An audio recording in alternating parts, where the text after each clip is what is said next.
John Frith was an English Protestant priest, writer, and martyr. Frith was an important contributor to the Christian debate on persecution and toleration in favour of the principle of religious toleration. He was, perhaps, the first to echo in England of that more liberal tradition of Zwingli, Melanchthon and Bucer.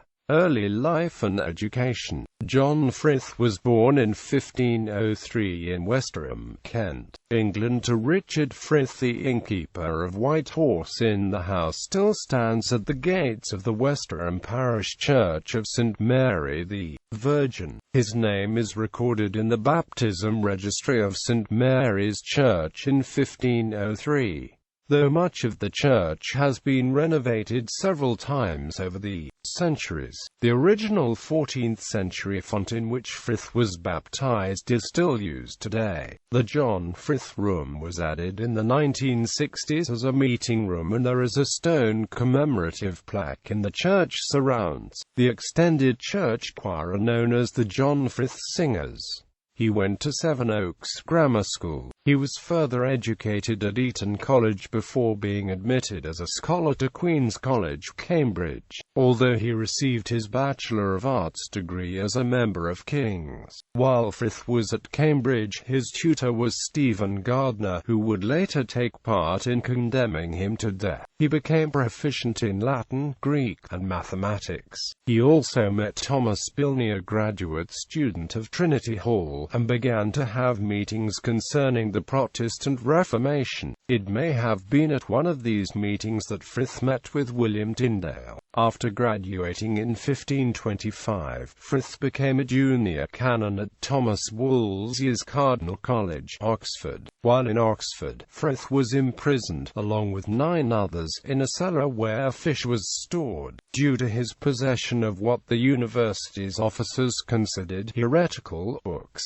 Frith was released and fled England, joining Tyndale, who was then residing in Antwerp, residence in continental Europe. In 1528 he went to Marburg, where he translated places by Patrick Hamilton. 1 year later, Frith translated an epistle to the Christian reader, The Revelation of the Antichrist, an antithesis between Christ and the Pope. He also published a disputation of purgatory, divided into 3 books in response to Thomas More, John Rastell, and Bishop John Fisher. Rastell was persuaded by this publication and adhered to the Protestant Reformation until his death. Frith explains in his A Disputation of Purgatory that there are 2 purgatories. God hath left us 2 purgatories, one to purge the heart and cleanse it from the filth which we have partly received of Adam, and partly added thereto by consenting unto our unnatural infirmity. This purgatory is the word of God, as Christ saith. The second purgatory is Christ's cross. I mean not his material cross that he himself died on, but a spiritual cross, which is adversity, tribulation, worldly depression. During this year of 1528, Frith also got married and had children.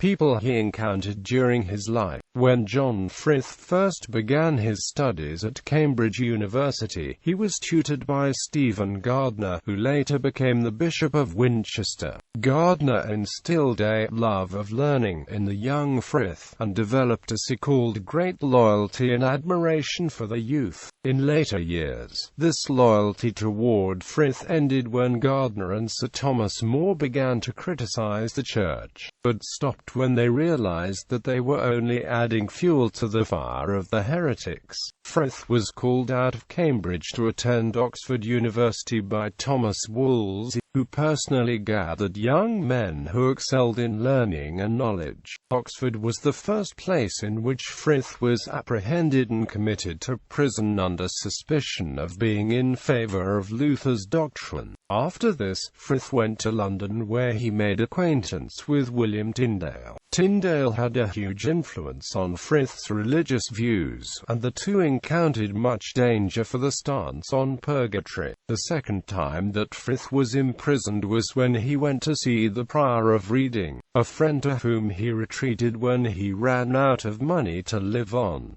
Upon arriving in Reading, Frith was taken for a vagabond and a rogue. Frith was arrested and put in the stocks. Frith was released with the help and persuasion of Leonard Cox, who was schoolmaster in Reading, with whom he met and discussed topics such as education, universities, languages, etc. Cox went to the magistrates and got him freed because of his pity and admiration for Frith's intelligence and eloquence. Sir Thomas More was the Chancellor of England at the time that Cox had pushed for and gained Frith's freedom from imprisonment. He issued a warrant for Frith's arrest on a charge of heresy. Frith was sent to the Tower when he was caught trying to escape to Holland. While imprisoned in the Tower, Frith composed a book on his views of purgatory and presented it to a tailor named William Hole, a man whom made his acquaintance there. Hole made out to be a friend and supporter of Frith's ideas, only to take the composition given him by Frith himself and bring it to the hands of More. Upon reading Frith's book, More wrote his own composition in response.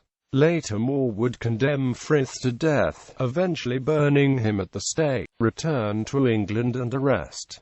In 1532, he returned to England, and warrants for his arrest were issued by Thomas More. In October he was arrested by the local authorities before he could arrange passage to Antwerp, wearing an elaborate disguise. While imprisoned for approximately 8 months in the Tower of London, Frith penned his views on communion, fully knowing that it would be used to purchase me most cruel death. John Fox writes of John Frith and his works and writings, and of the great chains that were piled onto his body. Frith, in his last days in London's Tower, writes a final book, The Bulwark. It has been suggested that Rastell is persuaded to convert to Frith's views on Christianity because of the meetings they had together, as well as this final book.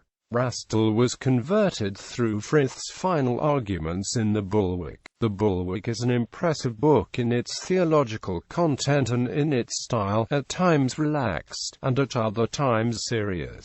Frith claims that men sin if the motives behind the good works were to gain favour with God. The emphasis, then, is placed on justification by faith. Eventually transferred from the Tower to Newgate Prison, Frith refused to stop his controversial writing. When William Tyndale learned of Frith's plight, he tried to bolster the prisoner's spirits with a pair of letters that still survive. If your pain, Tyndale counselled, proves to be above your strength, pray to your Father in that name, and he will ease it. Polemical use of rhetoric and logic. John Frith's writings are in answer to, or debate with, the beliefs of men such as Bishop John Fisher, Sir Thomas More, and John Rastell. In 1531 Frith published 3 attacks on the doctrines of purgatory and transubstantiation, which left him, according to his biographers, a wanted man. The first of these, A Disputation of Purgatory, answered the apologies for purgatory contained in Bishop John Fisher's of Sertonus Lutheranae Confuatio, in Sir Thomas More's The Supplication of Souls, and in a new book of purgatory by More's brother-in-law, John Rastell. John Frith was unique among the reformers of the early Tudor period in his predilection for polemics and the very weapons of controversy, many of which he fashioned from the figures of rhetoric, to emphasize his opponent's venality and thus question the motives for the doctrinal position. He used sarcasm, irony, significatio, and praemunitio to prejudice his readers against opponents' arguments. He used praemunitio, a cool hour of rhetoric, because Frith uses so many colors to debate against his opponents, which plays an important part in Frith's controversial technique is praemunitio, the orator's preparation of the audience for some succeeding portion of his speech. Frith uses this device to prejudice his readers either against his opponent's entire work prior to dealing with it, or to prejudice them against a particular passage in that work he is about to cite. To impugn his opponent's competence, he answered them with the texts they themselves had cited.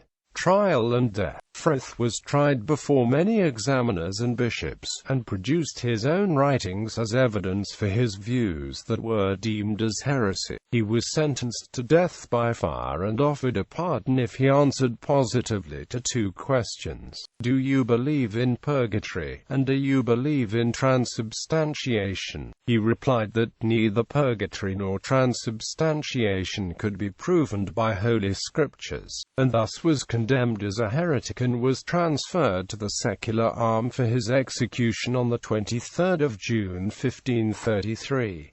He was burned at the stake on the 4th of July, 1533 at Smithfield, London for, he was told, his soul's salvation. Aftermath. Thomas Cranmer would later subscribe to Frith's views on purgatory, and published the 42 articles which explicitly denied purgatory. Frith's works were posthumously published in 1573 by John Fox. Timeline. 1503 born in Westerham, Kent, England.